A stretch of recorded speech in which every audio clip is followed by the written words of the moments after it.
You're listening to episode 3 of Teacher Approved. You're listening to Teacher Approved, the podcast helping educators elevate what matters and simplify the rest. I'm Heidi. And I'm Emily.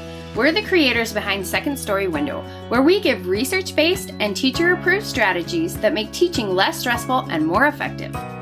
You can check out the show notes and resources from each episode at secondstorywindow.net. We're so glad you're tuning in today. Let's get to the show. Hey there, thanks for being here. To celebrate the launch of Teacher Approved, we're doing a giveaway. 3 lucky winners will receive a $100 gift card to Teachers Pay Teachers. To enter, take a screenshot of your favorite launch episode, episode 1, 2, or 3. Add it to your Instagram stories and tag us at Second Story Window. That's with a 2. Bonus entry, follow this show and write a review. Before submitting, screenshot your review and send it to us in a DM so that we know who wrote the review. Giveaway ends April 4th, 2022. In today's episode, we'll be doing a deep dive into retrieval practice and sharing a teacher-approved tip for classroom management. We're going to be starting our episodes with a question of the day, just like we used to do in morning meeting at our classrooms. In the classroom, we called them morning messages, so that's what we'll be calling them here. This week's morning message is, what's the craziest thing you've ever had to say as a teacher, Emily? And I've heard some good things from other teachers, but I remember vividly sitting at the rug for a lesson and looking down and having to say to one of my students, stop licking your flip-flop, please. It's always about licking, isn't it? So I know you have other licking ones, but do you have any other crazy things? Yes. What is it with children and licking things? One of the most memorable has to be when I was on the playground duty at recess and had to remind someone that we don't pee down the slide. No. No. No. Children, aren't they lovely? Yeah, that's one of those job hazards they don't tell you about. No. So today we're going to be talking about retrieval practice. But let me start with a question. How many phone numbers did you know memorized in your brain growing up? What do you think? Easily half a dozen, but probably more than that. Just everyone that you would call regularly. I think so. I think probably at least 10 or 12. Do you still have your childhood phone number memorized? I know both of us do. Yes, because we use it as our passcode on things. Don't tell people that. I don't know what the Don't number break is. into my Amazon Prime Video parental control pin, okay? But how many phone numbers do you have memorized today? 2, mine and yours. Same! Yes, outside of my own number and your number, I don't really know phone numbers by memory anymore. In this day and age, we don't have to recall phone numbers anymore. We see a phone number on the screen when we call someone, but we don't ever have to retrieve that information from our memory. So because we're doing nothing with it, it doesn't get stored in there. It gets taken out with the trash. So that leads us to the idea of retrieval practice. And what is that, Heidi? So retrieval practice is when we have an opportunity to access information that is previously learned and when we draw it out from our long-term memory. So every time we access this information, it becomes easier to retrieve in the future. In that way, the brain is like a muscle. I mean, it's not really like a muscle at all, so don't come at me. Metaphorically. Yes. But the more we strengthen that memory, the stronger it gets. So one way to think of memory is to think of it as a vault versus a wallet. So your long-term memory is that vault. It's very secure. It's large. Technically, your long-term memory is probably limitless. But you don't have easy access to it all the time. It's hard to get into. You can't really pack it around. So we have a wallet, right? This represents your working memory or what we sometimes call short-term memory. And it's easy. We can get stuff in and out, but it does have a limit on how much you can store. So working memory can only hold maybe max 4 to 5 things at a time. Whereas your long-term memory can just go on forever. So the problem is that we make decisions, we use the information that's in our working memory, but we need to get stuff out of the vault to be able to use that when we need that information. So that's what the function of retrieval practice is. We're practicing getting stuff out of the vault and into our working memory so we can do stuff with that information. And the more often we do that with specific information, the easier it gets. when it comes to teaching, we often really are focused on like getting stuff into their little heads, but it actually turns out that it's more effective if we focus on getting stuff out of their little heads. So that getting stuff out of their heads is known as retrieval practice, and it's one of the most important things we should be doing as teachers. So what are some examples of retrieval practice in the classroom? Let's talk about that. One of the most obvious ones is flashcards. Which is funny because they've had a bad rap for so long. They do. But they're actually really useful. And that doesn't mean it's the only thing you should be doing, but it's one of many of the strategies you could be using to practice retrieval. Another thing is no stakes or low stakes quizzes. And the goal here is not assessment, it's retrieval. So the fact that it's a quiz is because obviously they're not using notes or books. It's just whatever's in their head, but we're not going to grade them on how well they do.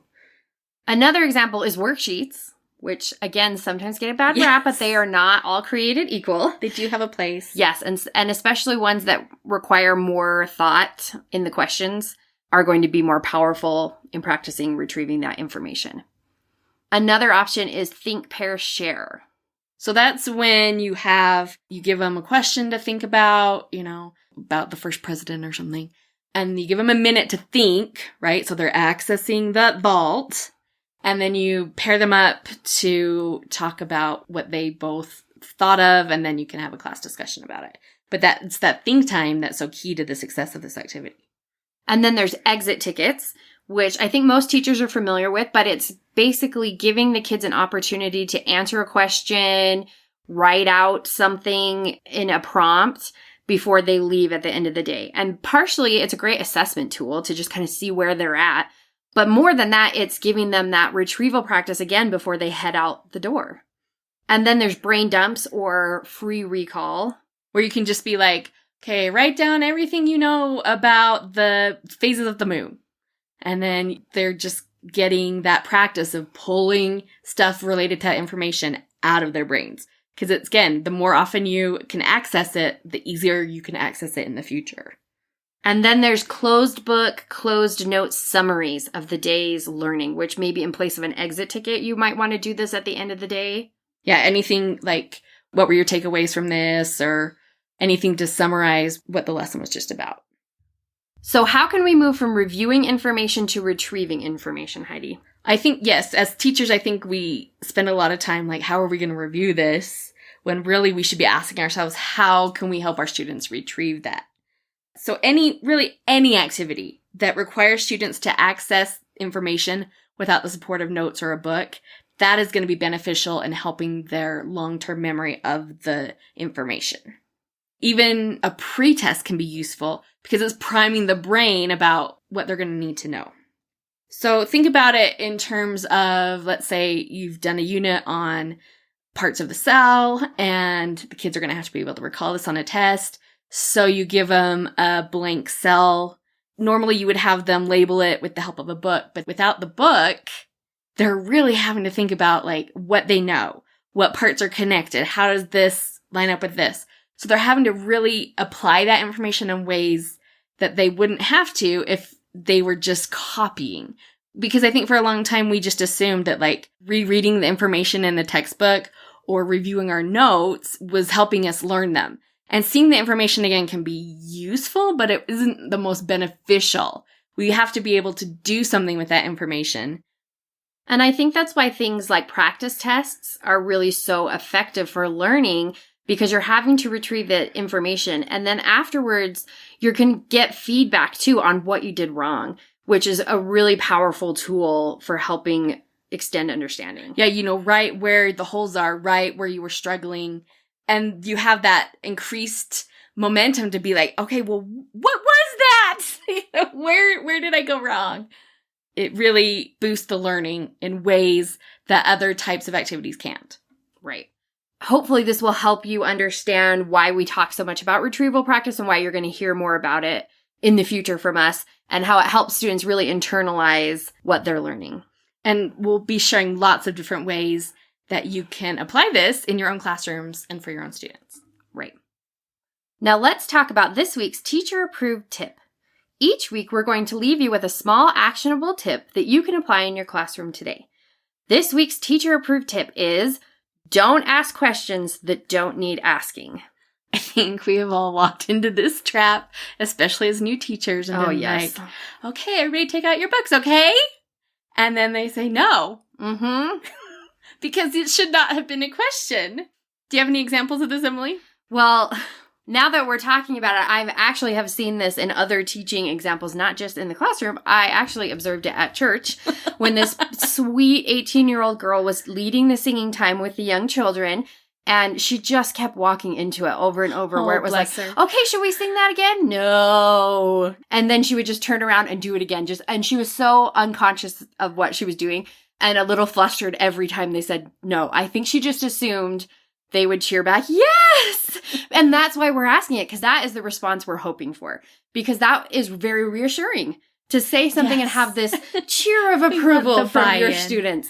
But most of the time, that is not what's going to happen. And you're going to have at least one smart aleck that's going to yell no. So just don't set yourself up that way. Don't make a question out of something that's not a question. Unless it's going to be optional. If they say no and you're going to be like, okay, well, we won't do it then it doesn't need to be a question. If you're going to do it either way, don't phrase it as a question. I think I've heard that applied to parenting as well. Like, if you're saying, hey, should we go to bed? Do you want to brush your teeth? Well, no, I do not. Thank you for asking. So yeah, don't make it a question if it shouldn't be a question. Now, to wrap up the show, we're going to share what we're giving extra credit to this week. Heidi, what are you giving extra credit to? I am giving extra credit to Karen Cassidy on Instagram. She is a comedian, but she does teacher sketches, I guess. That she's a point of view comedian. So she does, a teacher in assembly or how teachers act in the hall. And it is just, she's not a teacher herself. So I do have to say that, but she nails it so spot on of like how a teacher acts in the hallway when you're like, shh, getting everyone in like, and then you see your teacher friend, you're like, hey girl, or sitting in an assembly and you're leaning out of your seat with that teacher look on your face. The look, yes. The looks are so classic. Or walking around during testing. That one's very funny, where you're watching them do the wrong answer. Yes, and you're just kind of like, shooting them pull down your glass a little bit, maybe tap on the Not paper. Not saying we would ever do that, but they're very funny. You might want to think about that one again. But yeah, it's spot on. It's so like painful almost because it's so like, oh yeah, that's me. That was me today. So if you want to check her out, she's Karen D and then Cass with 3 S's on Instagram. Let us know what you think because she's hilarious. She's a fun follow. Yeah. What about you, Emily? What's your extra credit? I'm giving extra credit to the podcast with Knox and Jamie. Heidi's had to hear about the podcast for years and years because it's my great love. I listen to the podcast episodes every time they come out. I listen to them that day. It's a pop culture podcast hosted by these 2 friends that I feel like Knox and Jamie are just part of the family at this point. They absolutely are. And they have a long list of running inside jokes that makes it fun to be a BFOTS. If you're a BFOT, you know what that means. It's the best friend of the show. If you're looking for some lighthearted entertainment news, this is where to get it because you'll get it with a side dose of snark and humor and it will just make your day. So don't listen to other podcasts except ours, but you can listen to the podcast if you want. That's it for today's episode. This week, our teacher-approved tip is don't ask questions that don't need answers. We'd love to hear your experience with things you never thought you'd ask as a teacher over on our Instagram at Second Story Window with a 2.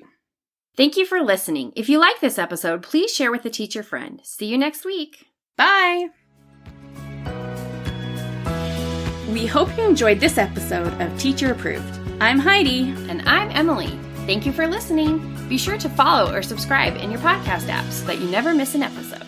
You can connect with us and other teachers in the Teacher Approved Facebook group. We'll see you here next week. Bye for now. Bye.